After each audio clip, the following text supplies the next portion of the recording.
Sí, se va a presentar como la carnitina. Esta, ¿dónde daña? Nuevamente, la sangre. Como la IgA, ¿qué va a tener? Sangrado. Esta, que es la que ustedes decían, el patrón de proliferación, prolifera dentro del capilar y también fuera, entonces va a haber una inflamación tanto dentro del capilar como fuera. Entonces, ¿qué va a tener? Sangre, muchísimo deterioro de la función renal, también altera aquí, puede tener proteínas. Es decir, puede tener todo. Y normalmente tiene todo. ¿Cuál es la diferencia? Aquí viene, miren, clase 3 y clase 4.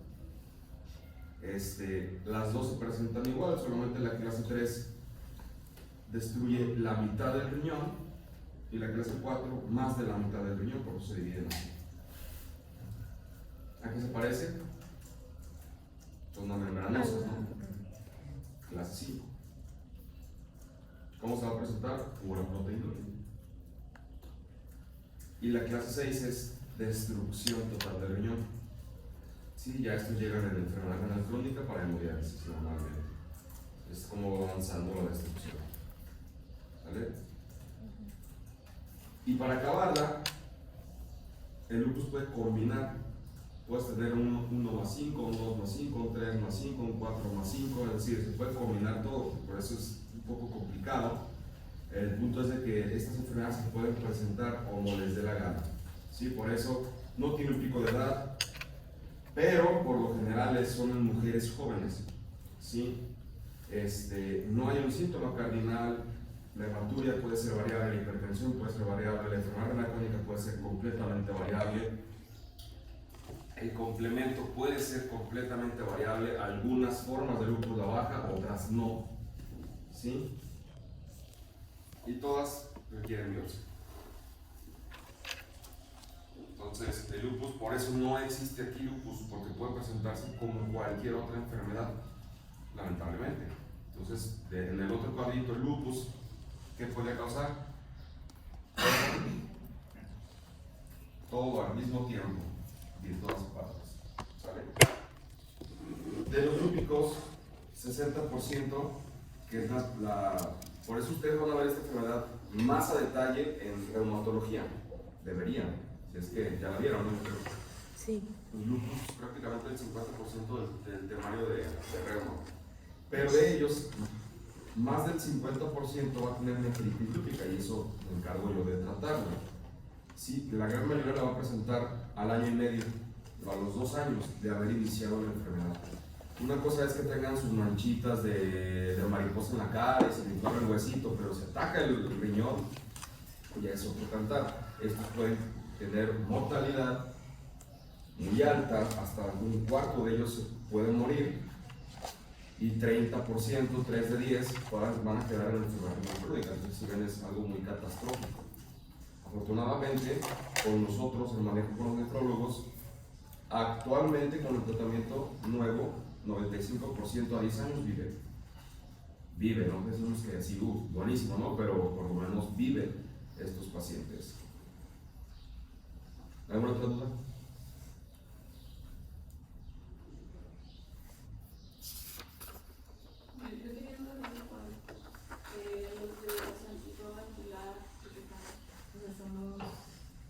Para detectarlo, pero ¿por qué lo puso? Para que un paciente tenga lupus, tiene que tener primero genética, predisposición genética. No quiere decir que se herede. Algunas formas sí se heredan, pero son unas pocas. Y lo más importante es que tiene que tener un factor ambiental. Normalmente aquí estamos todos nosotros en este cuadro amarillo, ¿sí? En una inmunidad normal.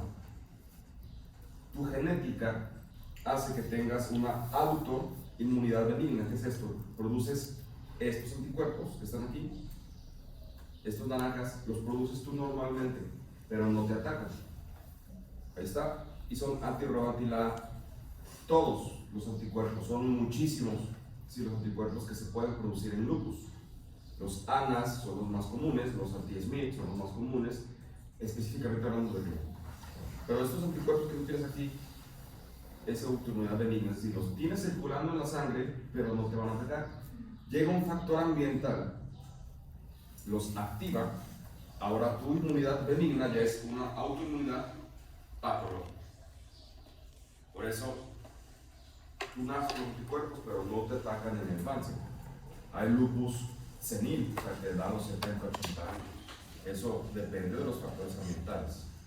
Y entonces, una combinación de ambas me va a dar una autoinmunidad patológica, donde ya hay daño. Y están presentes, hablando de riñón, el anti-DNA, el anti-SMIT, el anti-RNP, ¿sí? Doble cadena, muchas otras cosas, pero eso no más por eso tienen que recordar. Y después de que los anticuerpos empiezan a atacar tu cuerpo, ya hay síntomas.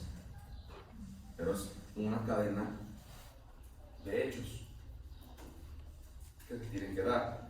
Entonces, normalmente tenemos la autoinmunidad benigna, dejamos se deposita ya la inflamación, y la inflamación que me va a dar, pues proteinuria, hematuria, ya lo que vimos en las clases anteriores, me va a dar todo lo que se te dé la gana. ¿Sí?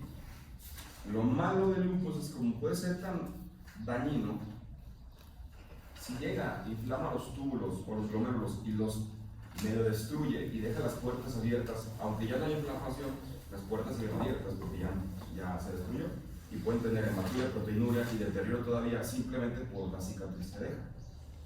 Entonces el lupus puede atacar por inflamación o por cicatriz, por eso está aquí rojo, y lo mismo en azulito, y es un círculo vicioso. El lupus nunca se va a curar, nunca. Puedo pararlo con el tratamiento, pero tarde o temprano va a regresar. ¿Aquí también el complemento va a estar bajo? Sí. Cuando hay una inflamación en este punto, sí hay un consumo de complemento. De los 5 tipos de lupus, las únicas que consumen complemento es la 3 y la 4, que son las proliferativas.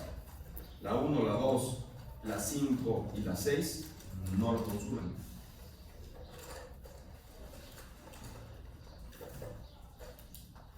¿Verdad?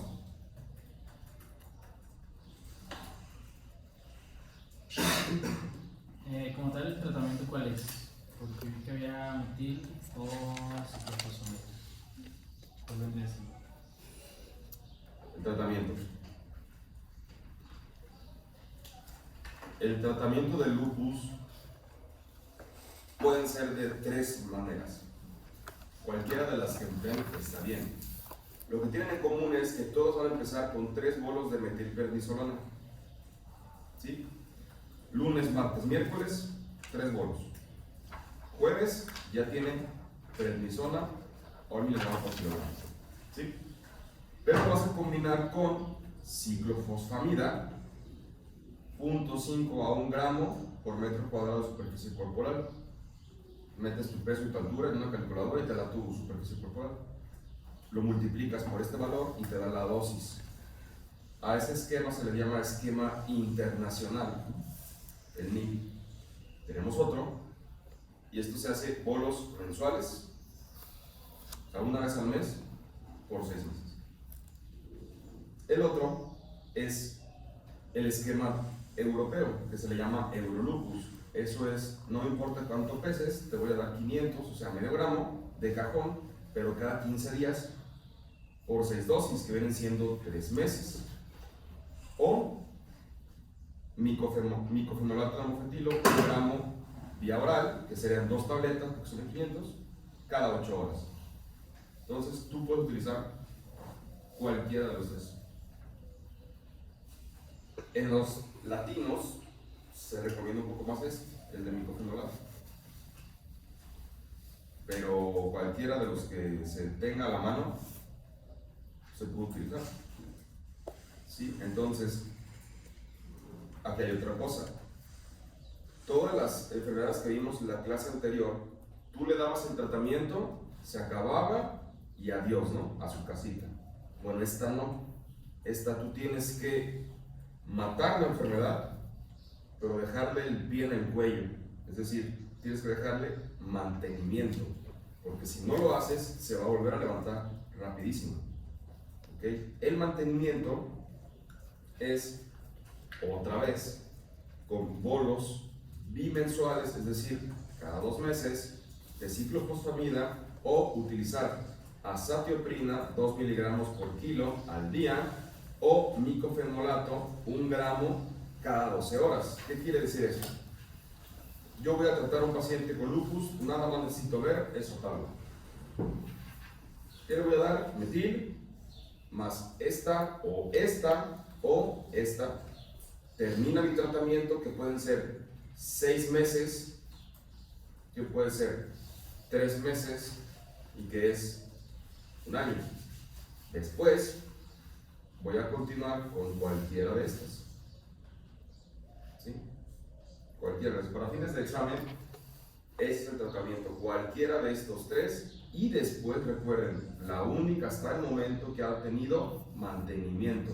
Necesito dejarle de por vida, bueno, por vida son 4 años, algo más, si no se va a volver a parar. Y así se prenden nuevamente estos pacientes.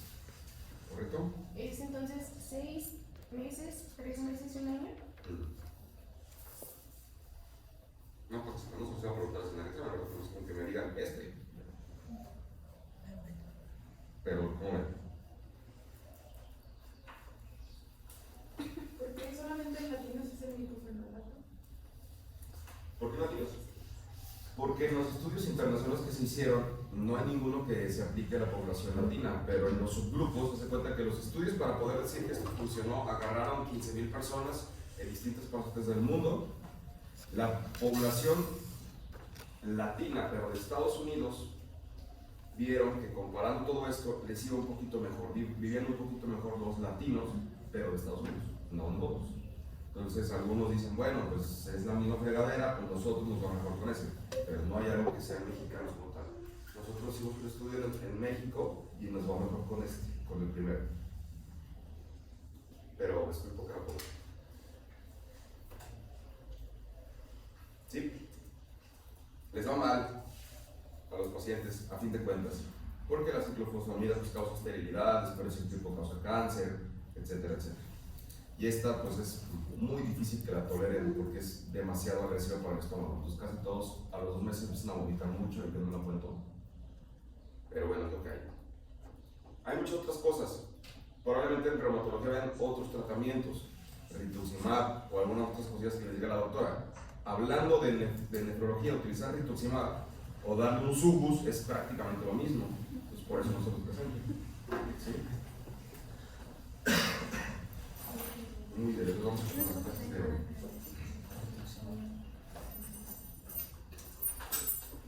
¿Vasculitis tienen dudas? Esta sí. Tiene mucho deterioro, sangre, hipertensión, complemento normal. ¿Ok? Seguro se confundieron en esto. Pero este lo tener broma, ¿no? Así no, pero sí ¿Qué significa el término itis? Inflamación ¿Y el vaso? de vasos. Inflamación del vaso. ¿Qué es más grande, un capilar o la aorta? No. Bueno, pues se divide. Vasos grandes, vasculitis de grandes vasos, y estas son las enfermedades que deberían de haber en reumatología. Vasos medianitos, pues estas son las enfermedades que pueden ver. Vasos chiquitines, pues son estos. Y vasos chiquitines que se asocian a un tipo específico de anticuerpo que se llama ANCA. Si se me inflama un vaso chiquitín por un anticuerpo que se llama ANCA, son las vasculitis ANCAS, que es lo que van a ver en nefrología, porque las vasos chiquitines del riñón se inflaman por ANCAS. Entonces son las vasculitis ANCAS. ¿Cuáles son las enfermedades? Estas 4. Puramente asociada a ANCAS, que se le llama vasculitis asociada a ANCAS. Poliangitis microscópica, que daña el riñón, pero también los capilares del pulmón y se inflama el pulmón. Antes que se conocía la enfermedad de Wegener, ya no se llama enfermedad de Wegener, ahora es granulomatosis con poliangitis. ¿Qué es esto? Un pulmón que tiene granulomas. Y antes también se llamaba Ehlers-Strauss, que es la granulomatosis eosinofílica. ¿Cuál es la diferencia? Que estos tienen eosinófilos en el pulmón. ¿Qué detectaban los eosinófilos? Alergias. Alergias. Entonces, va a ser un paciente que tiene gránulos en el pulmón, pero también tiene asma, rinitis alérgica y todo el tiempo está tosiendo. Entonces, esas son las pequeñas diferencias que hay entre las vasculitis. Doy por entendido de que pues, ya en reumatología quizás sí las vieron estas enfermedades. ¿Qué tienen todas estas en común? Bueno, que también pueden dañar al riñón. Si yo tengo un paciente con deterioro del riñón, que le sube la creatinina, orina sangre, tiene hipertensión, es decir, un nefrítico puro, tiene un nefrítico, tiene esteroide de asma, pólipos nasales, todo el tiempo está estornudando, le toca una placa, tiene una bola, pues es un Church-Strauss. Si tose pero no tiene asma, pues va a tener un Wegener. Si tose y no tiene nada en la radiografía, es una coleangitis microscópica. Si no tose y no tiene nada en el pulmón, es una vasculitis exudada. Así, pequeñas diferencias que pueden encontrar.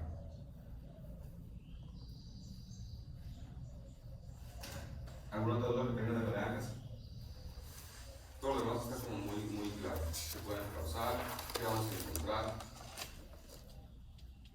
Y el tratamiento también está muy sencillo. Es microfenolato o ciclofosfamida con glucocorticoides o rituximab con glucocorticoides o plasmaféresis, cualquiera de ellas. Es lo que tienen que saber. No es como que lo vayan a hacer ustedes, pero tienen que saber que hay varias posibilidades terapéuticas. ¿Sí? Y como en el lupus, inducción, mantenimiento. La tiro, pero tengo que mantenerla abajo. Y eso es con azatioprina o con rituximab. Esas son muy raras, ¿no? Pues ni tanto. De los síndromes rápidamente progresivos es la tercera causa.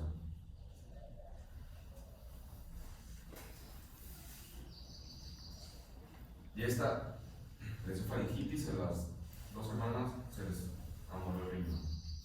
También al regresar, ¿no? ¿Tienen dudas de esta?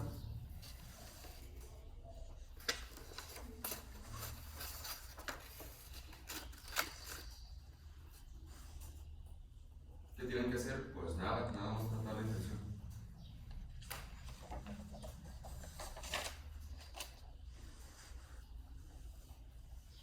¿Qué íbamos a ver? Litiasis, hipertensión y pulmonopatía congénita.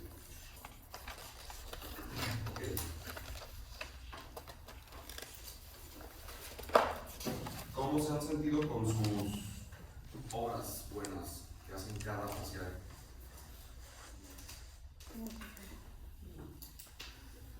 ¿Les gusta o les molesta hacerlas?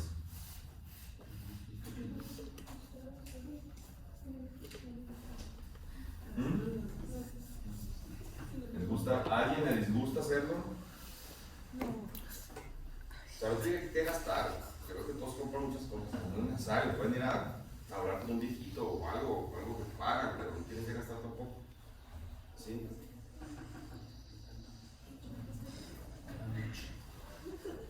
Bueno, entonces, esas cosas que les dejo hacer es para que no solamente se enfoquen en estudiar, ¿sí? Porque si saben mucho, pero no saben hablar con las personas, de nada les va a servir ser buen médico, buen clínico, pues.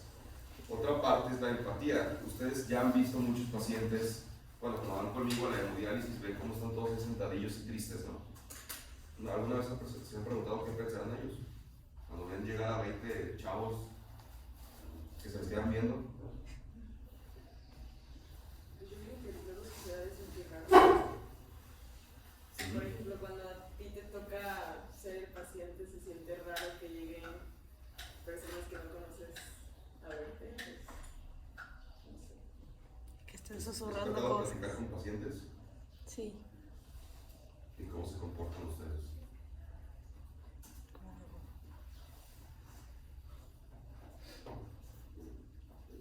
Pues yo trato de ser amable. Tratas. Bueno, pero es que Bueno, es que pues yo casi no hablo porque pues el doctor es el que habla todo. Ay, cállate. Bueno, ¿ustedes qué ven ahí? Las manos, pero Las manos jóvenes y otras viejitas. ¿Mm? Una reina con una niña. Y ya, ¿verdad? Ah, no, ahí está, ¿no? Atrás. Ah, Bueno, no, pues son dos manos. Nada más, ¿verdad? Ok. ¿Qué dice ahí? Que lo lea uno en voz alta. Aquí. Tomada con amor una fotografía de las manos de mi tía, estas dos manos me han cuidado a lo largo de 30 años de lidiar con la enfermedad renal crónica. Estas dos manos me han abrazado, limpiado lágrimas y ayudado cuando más lo necesité. La foto fue tomada el 10 de abril. Bueno, entonces, una parte importante que siempre les doy es que tienen que ser empáticos con el paciente. Esta foto, como ustedes dicen, pues sí, efectivamente para ustedes son unas manos, para otra persona es algo más. Este es un concurso, no aquí en México desafortunadamente, pero que hacen los pacientes fotografía, pinturas asociadas a la enfermedad renal crónica. Por ejemplo, esa foto simple pues ganó el primer lugar en la Asociación Internacional de Pacientes Renales en Estados Unidos. Sí, simple, pero siempre tienen que ver un poquito más allá de las cosas cuando hablen con los pacientes, ¿sí? Entonces les estoy dando, o bueno, no como quisiera por los horarios que les di las clases, ojalá puedan ir al hospital un poquito más seguido a terminar el temario para no estar aquí los sábados tanto tiempo, que es muy cansado, tanto para ustedes como para mí. ¿Sí? Pero entonces vamos a tratar de ver en lo que resta de clases un poco más de empatía hacia los pacientes con estas cosas. Y bueno, entonces ahora sí el temario como tal sigue, va a ser litiasis renal. ¿Qué leyeron de eso? Nada. ¿Qué es litiasis? Una piedra, exacto. Sí. ¿Qué más? Pues renal acumulada en cálices y pelis renal. Entonces no te escuché, estaba bien. ¿Qué pasó? Pues que son las piedritas que están acumuladas como en los cálices en la peli renal. ¿Qué más?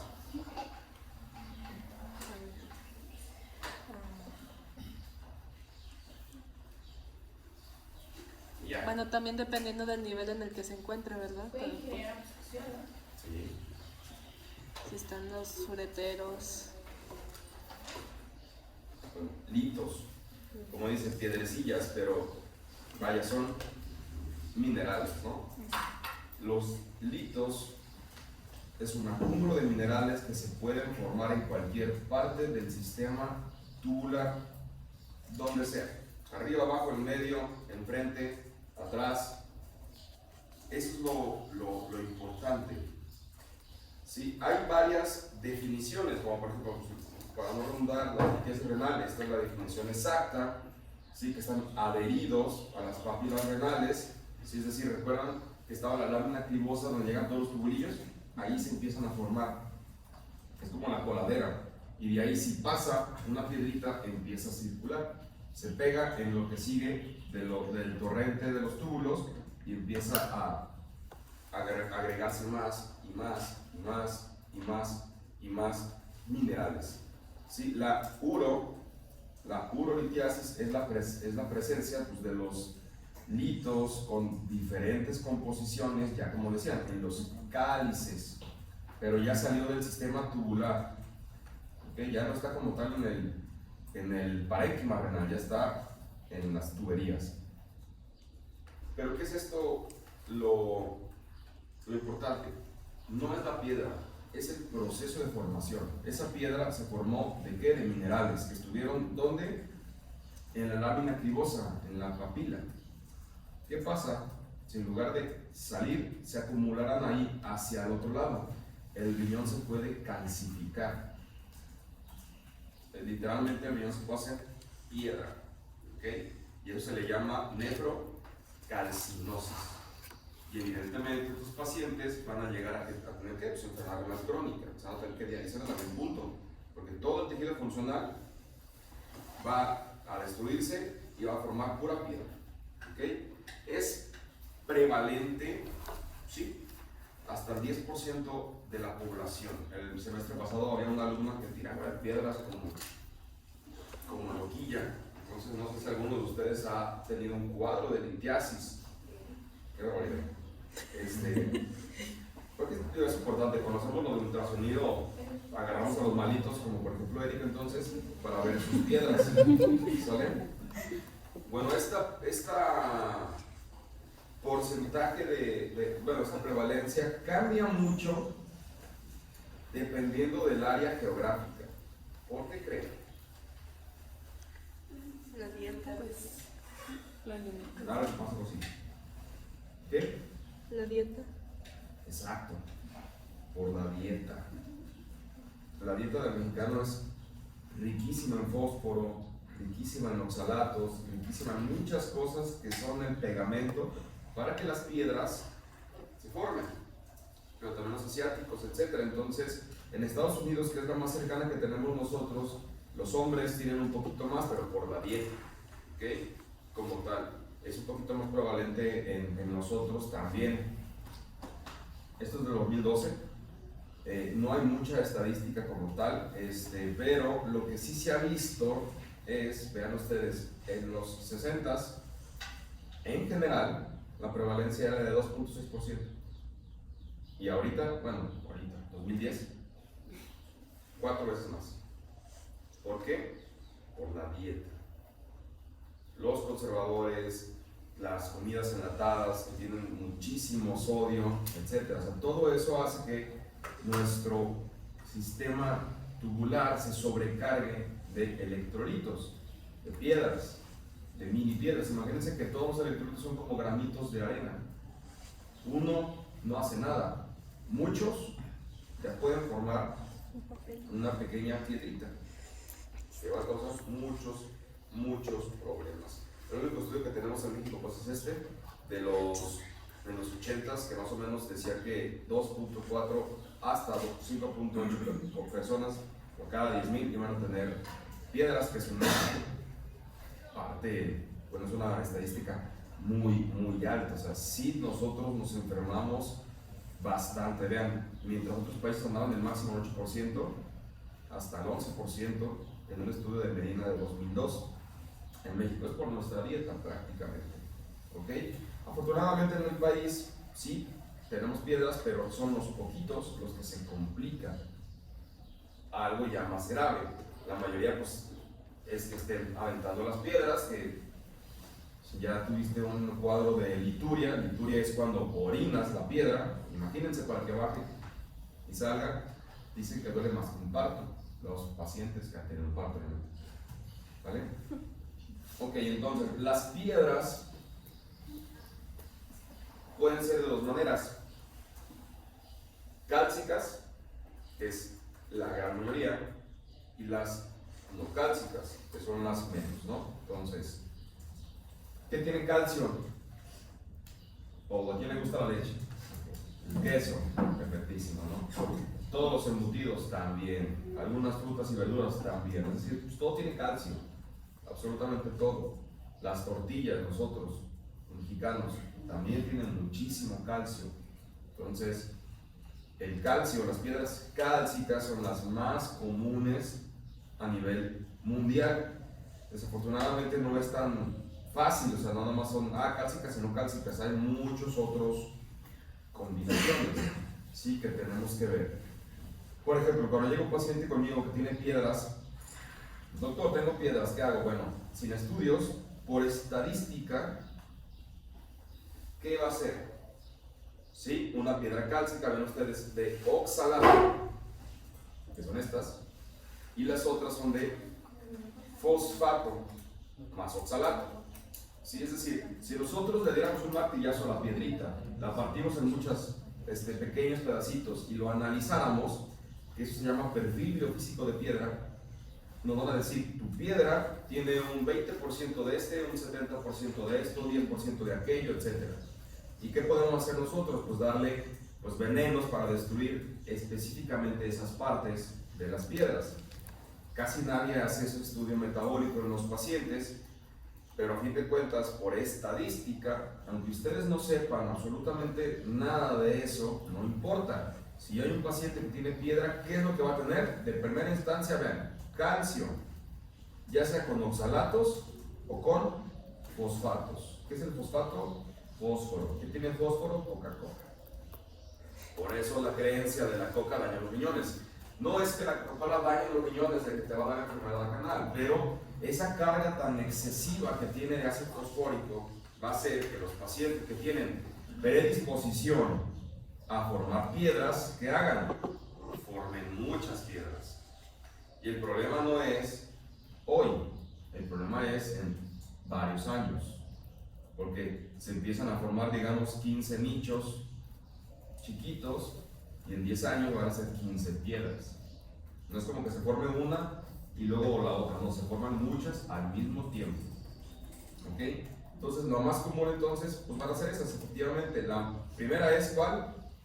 Fosfato con oxalato de calcio. La otra es oxalato de calcio solita. ¿Sí? La otra es de fosfato con calcio. Si se fijan, es calcio, calcio, calcio y más calcio, ¿no?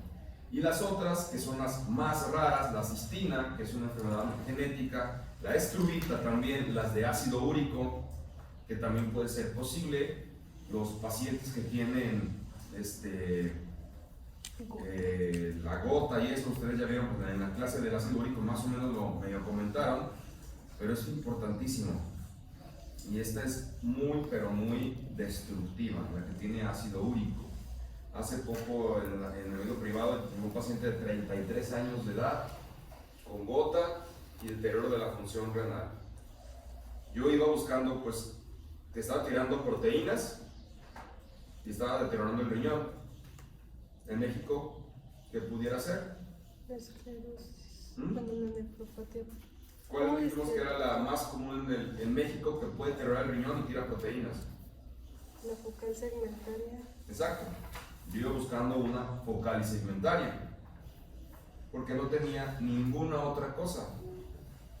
No me había dicho el muchachito que había tenido un cuadro de gota hace 7 años y no me dijo que su papá tenía gota. Pero entonces, ¿qué hicimos nosotros? Pues le picamos el riñón y sorpresa, era una nefropatía por uratos, se le llama, por ácido úrico. El ácido úrico, en vez de formar piedritas y aventarlas, se iba al tejido y se depositaba en los túbulos y se depositaba en los glomérulos, esos cristales de ácido úrico, y los destruían. Entonces puede pasar.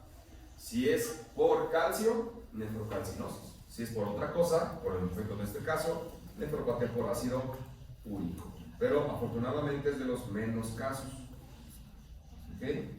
Y existen otras muchas, hay incluso medicamentos, piedras por ciprofloxacin o piedras por antibióticos, piedras por antivirales, sí se pueden formar, pero es muy raro. Entonces, ¿a qué le vamos a tirar nosotros? A identificar las que tienen calcio. ¿Ok? Hay muchísimos factores de riesgo, pues sí, la primera es que sean hombres de más de 60 años o las mujeres postmenopáusicas. Que el clima sea árido. ¿Por qué? Porque esto se asocia a deshidratación. Terapia, bueno, más bien ocupación, que sean jornaleros, agricultores. ¿Por qué? No porque el ser agricultor, o sea, el trabajo te dañe, pero la mayoría de los agricultores cuando se van al campo no se llevan un galón de agua, se llevan una coca. La gran mayoría, para hidratarse. Ustedes han visto en el campo y su coca de alimentos ahorrado para hidratarse. ¿Por qué? Porque les da energía, porque tiene azúcar, ¿no? Pero bueno, piedras. Importantísimo los factores dietéticos. ¿Ustedes han visto los resumideros de estas regaderas en la playa? Que luego se pueden tapar con arena. Sí. Nunca he ido a la playa. Sí. Bueno, ¿se han fijado cuando se quitan la arena en las regaderas que está lleno de arena abajo? Sí. ¿Y cómo lo destapan? Eso ya lo he visto. Yo le echan agua. Con agua. ¿Sí? Si yo tengo una coladera y la quiero destapar, ¿qué hago? Con agua. Si yo tengo menos ingesta de agua, voy a tener piedras. ¿Sí? Si consumo muchos oxalatos, sodio, sacarosa, fructosa, prácticamente todos los alimentos que tienen los sellitos del gobierno dicen, tiene jarabe de alta fructosa, tiene no sé qué, todo eso hace piedras a fin de cuentas. ¿Sí? Y que no filtremos calcio, potasio, fitatos. Por ejemplo, eso de que, tomen vitaminas. No, las vitaminas también pueden causar piedras. La vitamina C, la de Ronil, que siempre las mamás en diciembre tenemos su vitamina C. Y en mayo traen piedra a los niños. Entonces siempre pasa. ¿Sale? Y también hay ciertos factores renales. ¿Sí?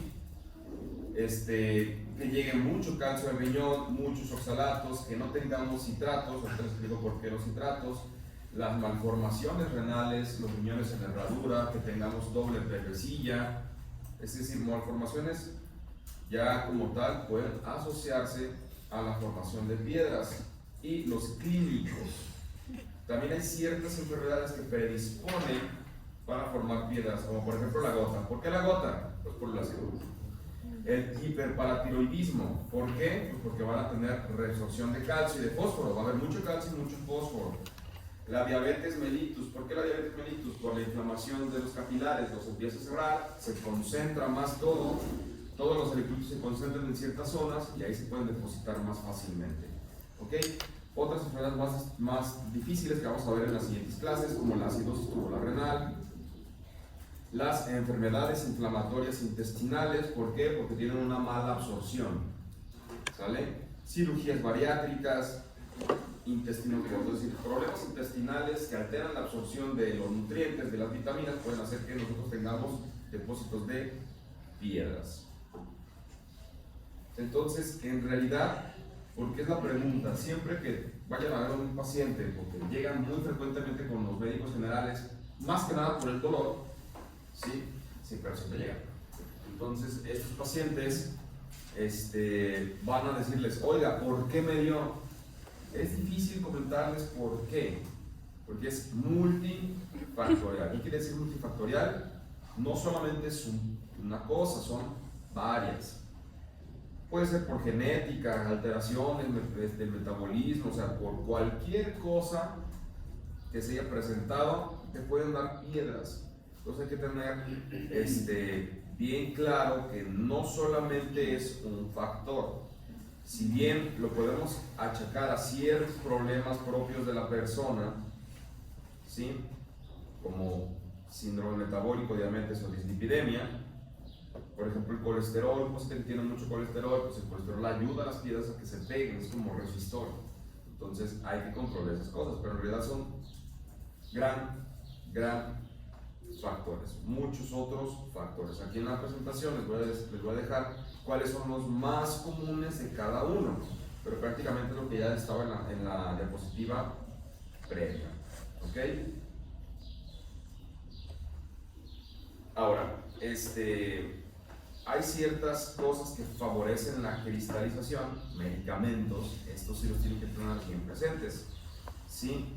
¿Cuáles son los que ayudan a la formación de los litos? Como les había dicho, miren, las cefalosporinas, ceftriaxona. Cada dolor de garganta que llega con el médico de la farmacia similar, la ceftriaxona, sea bacteria o virus, no importa. Quinolonas, ciprofloxacina, nitrofurantoína, aciclovir, ¿sí? Es decir, son muchos los medicamentos, alopurinol, esteroides, furosemida por el depósito de calcio. ¿Recuerdan la furosemida que hace que se perdiera? Calcio. Ese calcio que fluye más se puede depositar y causa piedras. ¿Ok? Entonces, eso es lo que pasa con todo esto. Vamos a entender un poquito en cuanto a la fisiopatología. Vean ustedes aquí esta imagen. Yo tengo un soluto y tengo una solución, un solvente. Lo mezclo. Si ustedes tienen una jarra de agua y le echan un terrón de azúcar, ¿van a ver los gramos de azúcar? No. ¿Sí? ¿Qué pasa si le ponen muchísimos terrones de azúcar. Se empieza a concentrar y se ve el sedimento abajo. Cualquier agua de sabor que ustedes vean, la revuelven y se ve cristalina. Después de un tiempo, si la dejan ahí, ¿qué pasa? Se va a asentar. Todas esas partículas que se disuelven en el solvente no se ven, pero si le meten demasiado soluto, demasiado azúcar, se van a empezar a formar abajo esa natita, ¿no? Bueno, a eso se le llama la teoría de la sobresaturación. Ahora vámonos a la enfermedad. Si yo soy una persona que toma poca agua, o que me hidrato con coca, o mi dieta es muy copiosa, demasiada sal, demasiado calcio, demasiado fósforo y poco líquido, tengo poco solvente, pero tengo mucho soluto. ¿Qué va a pasar? Mi orina va a estar muy concentrada. Sí, en lugar de estar eliminando 20 piedritas, 20 granitos por gota, voy a estar eliminando 100. Y si esto lo perpetúo mucho tiempo, ¿qué va a pasar? Pues empiezan a pegar esos granitos y van a formar piedras. Entonces, en esto es una solución que se va a saturar. ¿Sí? Al momento de que yo digo se satura, es porque ya no puedo diluir más solutos. Si me llega más calcio, si me llega más fósforo, si me llegan más oxalatos, chocolate es el principal fuente de oxalato, si me llegan más oxalatos, ya no voy a poder diluir. ¿Sí? ¿Y qué va a empezar a pasar con estos granitos? Se van a empezar a juntar. Entonces, ya hablando de la fisiopatología, en cuanto a la fisiopatología tenemos varios estados. Aquí tenemos una solución estable, es decir, yo diluyo, no pasa nada. Llega un cristal, lo elimino. ¿Qué van a ver en el examen general de orina? Cristales. En la parte final de los exámenes generales de orina, ahí dice cristales 0 o cristales positivos. ¿De qué? Cada cristal tiene su forma. Sí, no lo van a hacer ustedes, pero tienen que saber que ahí están. El cristal de oxalato de calcio tiene una forma. Sí, el cristal de fosfato tiene otra forma. Entonces lo ven los clínicos y le ponen, tienen cristales de esto. No pasa nada. ¿Qué quiere decir? Que estás formando, pero lo estás eliminando. Estás estable. Hay una disolución. Pero cuando te saturas y estos ya no se empiezan a eliminar, va a haber un crecimiento de cristal. Es decir, ya se empiezan a quedar en el riñón y se van a empezar a juntar haciendo cristales más grandes, que en un futuro van a ser piedras. A esta parte se le llama ya sobresaturación metaestable. Sí está estable aún, pero está en crecimiento. Y ya después, ¿sí? La forma inestable es cuando ya no se empiezan a agrupar bonito los cristales, ahora empiezan a formar piedras y hacen nucleación. Por ejemplo, yo tengo mi cristal de fosfato de calcio, va pasando un ácido úrico y como ya es inestable, lo agarra. Y va a un fósforo solo y lo agarra. Y viene un citrato solo y lo agarra. Empieza a agarrar todas las partículas que tiene alrededor porque ya es inestable. Por eso las piedras tienen un porcentaje de esto, un porcentaje de aquello, etc. Están hechas de muchas cosas. Si bien la gran mayoría es lo mismo, pero no todo. Esa parte inestable es cuando la piedra va a empezar a crecer de manera desproporcionada. Si ustedes han visto una piedra como tal, tiene distintos colores, tiene unas partes verdes, unas partes cafés, luego azul, cosas así, es porque está hecha de muchas cosas. ¿Sí? Serán bien asquerosos después. Entonces, la evolución natural de la enfermedad, ¿sí? Es de que se van a tender a agrupar. Siempre se van a tender a agrupar. Nosotros lo que tenemos que hacer entonces es meter algo que vaya a disolver esos grupos. Tenemos cosas que se llaman inhibidores y tenemos otros que se llaman promotores. ¿Qué entienden por esos términos? Inhibidor que impide que se hagan. Exacto. Inhiben que esas piedras se unan.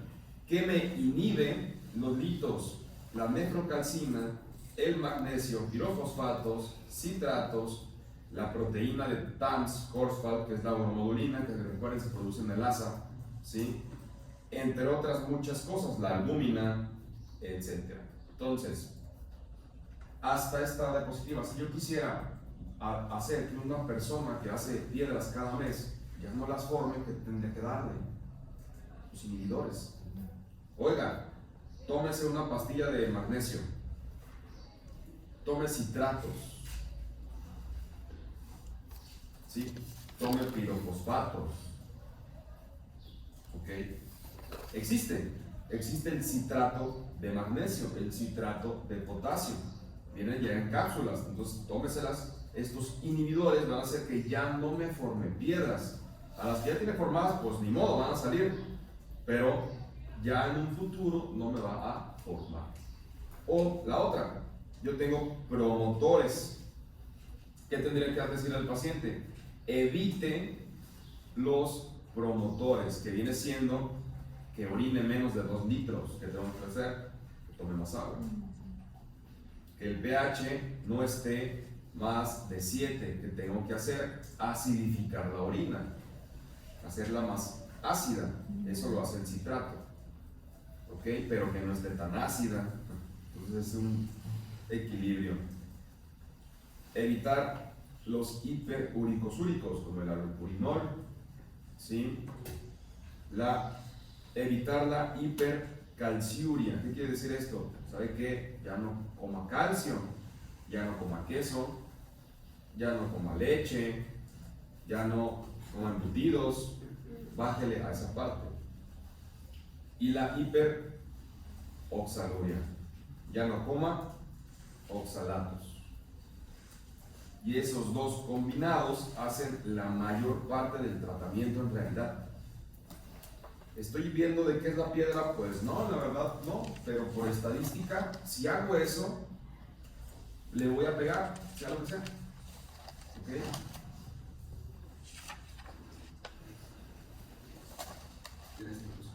Es lo mismo. Son los precursores, nada más que los puse como en dónde actúa cada uno, no es tan necesario, si lo quieren leer, bueno. Eric, ¿cómo se presenta la clínica? Dolor. Pues sí puedes, pero eres médico, ¿cómo? Sí, pues es un dolor, bueno, sí es ¿Dónde normalmente empieza? comienza acá en la parte posterior de la espalda y se va recorriendo hasta casi llegar acá ¿Por qué? por lo que había Por mencionado, inflamación. No por la forma de los uréteres. el trayecto dental. Entonces, recuerden, ¿el riñón duele? No. No, pero cuando llega a la pelvis, eso sí tiene nervios. El riñón, en la topografía abdominal, ¿dónde está? Retroperitoneal. Acá. Entonces, ¿dónde va a estar el dolor cuando está en este punto? En la espalda. Porque la gente dice, me duele la espalda, me duele el riñón. No, te duele el lumbar. Pero en este caso sí, es la única forma de que de verdad sí te pueda doler el riñón. ¿Sí? Entonces, va a ser acá. ¿Recuerdan la disposición de los riñones que vimos en anatomía? ¿Cómo están? De atrás hacia adelante, de afuera hacia adentro, ¿sí? Entonces, el dolor, ¿cómo va a ir? De atrás hacia adelante, de afuera hacia adentro, ¿sí? Por eso siempre les doy todo para que entiendan en estos puntos. Entonces, el dolor va a ir en esa dirección, ¿ok? Ya no me duele aquí, ahora me duele al lado de la costilla, ahora me duele abajo de las costillas, ahora me duele el medio, ahora me duele la ingle, porque es un dolor referido. Entonces la piedra, conforme vaya bajando,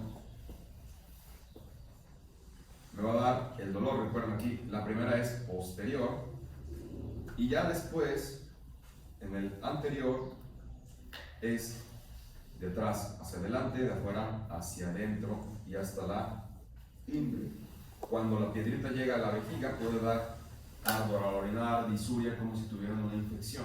Y esto puede durar mucho tiempo después, ¿sí? Como tal.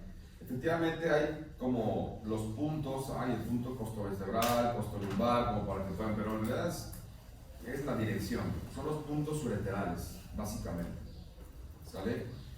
Pero no es todo lo que te puede presentar. ¿Qué más? Vómito. ¿Qué más? Pues náuseas. Fiebre. Puede haber fiebre. ¿Cuándo vamos a ver infección urinaria? ¿Ya vimos? Ah, no vamos a ver. No, sí, entonces esta es la otra. Sí, ¿verdad? Sí, sonríes. No sé. ¿Cuándo la vamos a ver? No, ya la vimos. Ya la vimos.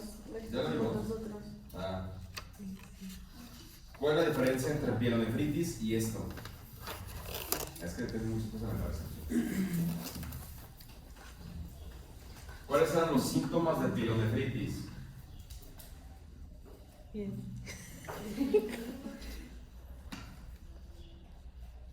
Sí, o sea, incluía lo que era fiebre, náuseas.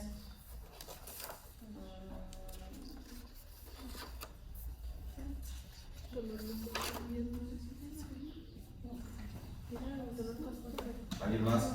¿Ayuda a sus Pero compañeros? también dolor Gracias. costovertebral, ¿no?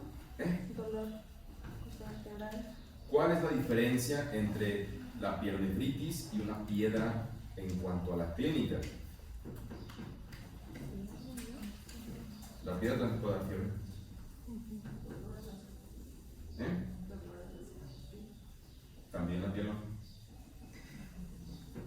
Pues El que me diga tiene un punto extra final. no es que, no es que, por ejemplo, en esta el dolor se va a ir recorriendo hacia, pues si todos los puntos que mencioné ahí en pielonefritis no es ¿Nadie? pues, más focalizado.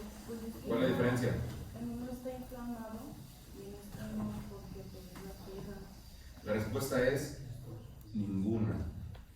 Son iguales. Porque la que es la pielonefritis, inflamación de aquí por infección. Y la piedra, ¿qué va a ser? Inflamación de ahí por piedra. Es lo mismo, o sea, tienen la misma clínica. Casi se gana con su compañera. ¿Cuál es la diferencia? La evolución. Mientras la piel me va a doler ahí 5 días, la otra no. La otra se va a movilizar el dolor. Entonces, si empiezan diciendo, tengo todo esto, en este día, hoy, no tengo forma de poderlo diferenciar, pero en 3 días sí. ¿Ok? Afortunadamente no llegan con nosotros el primer día, llegan después de 4 días que ya no se les quitó. Pero es lo mismo de manera inicial. ¿Ok? Entonces, ¿cómo la piedra irrita al uretero? ¿El uretero qué es? ¿Cómo ves? Tiene que alrededor para que haga las contracciones. Músculo liso. Músculo liso. ¿Y las tripas qué son? Músculo liso. Por eso mismo el cuerpo dice, ay, muevan el músculo liso para que se elimine, pero también mueven las tripas. Entonces la náusea da manifestaciones gástricas, hay escalofríos también, vómito, incluso puede haber diarrea, ¿sí? Y no tiene nada que ver el intestino, simplemente pues es fuego cruzado. ¿Sale? Eso es lo que normalmente va a pasar en un paciente y tardan de 3 a 5 días en hacer todo el proceso. ¿Sí? ¿Qué es lo malo de estas cosas? Yo tengo un primer evento de piedras. Después de que yo aviente una piedra, se me va a olvidar que aventé piedra porque hay algo que se llama periodo libre de síntomas. Es decir, normalmente tengo yo hoy un cuadro de que aventé una piedra y los próximos 5 años no me va a dar absolutamente nada, pero me va a volver a pasar. ¿Y qué creen? Lo malo de esto es que cada vez este periodo libre se va haciendo más corto. ¿Qué quiere decir? En el primer cuadro de litiasis, al segundo pasaron 5 años. Al tercer cuadro van a pasar 3. Al cuarto cuadro van a ser 2. Y así hasta que hay pacientes que avientan piedras cada semana. Cada semana. Les haces el rastreo y parece un elote su riñón. Lleno ahí de cosas.